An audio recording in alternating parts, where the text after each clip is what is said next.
Motorcycle का ये metre आपको क्या इन्फॉर्मेशन देता है, ये आज मैं इस वीडियो में डिस्कस करता हूँ। आप ये जो नंबर शो हो रही हैं 2, 3, 4, ये क्या बताते हैं? ये बताते हैं कि पहला गियर जब आपने लगाया, मोटरसाइकिल आपकी स्टार्ट हो गई, तो आप 25 की स्पीड तक पहला गियर में चला सकते हैं। जो ही 25 पे होगा स्पीड, उससे आगे आपको गियर शिफ्ट करना पड़ेगा, दूसरे गियर में आ जाएंगे। दूसरा गियर आपका 45 की स्पीड तक जा सकता है।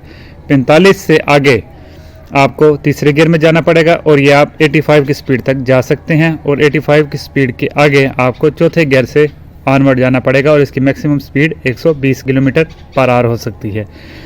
ये वाली लाइट जो है ये न्यूट्रल को बताती है कि अगर आपका कोई गियर नहीं लगा हुआ तो ये लाइट रोशन हो जाएगी। मैं अभी आपको चाबी लगा के दिखाता हूँ जी। ये मैंने चाबी लगाई तो ये लाइट रोशन होगी, इसका मतलब है ये अभी न्यूट्रल है, मोटरसाइकिल किसी गियर में नहीं है। ये आपको बताएगा कि मोटरसाइकिल कितने किलोमीटर चल चुकी है। तो ये चल चुकी है 19,578 और ये 7 वाला जो है ना ये चल रहा होता है। जब 9 से आगे जाता है तो यहाँ पे नंबर चेंज हो जाता है, यानी ये 78 है तो 79 हो जाएगा। दूसरा ये बताता है, ये जो येलो कलर वाली सुई है ये बताती है कि मोटरसाइकिल की स्पीड कितनी है। जब आप चला रहे होते हैं उस वक्त इसकी जो इंस्टेंटेनियस स्पीड होती है 40 है, 60 है, वो शो हो रही होती है।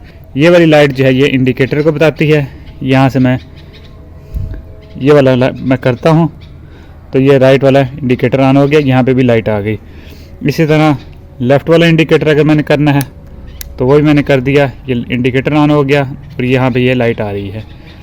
तो इस तरह ये स्पीडोमीटर का जो इंट्रोडक्शन है मैंने आपके सामने रखा। अगर किसी किस्म का कोई क्वेश्चन है तो please ask, I am available. Thank you, good bye.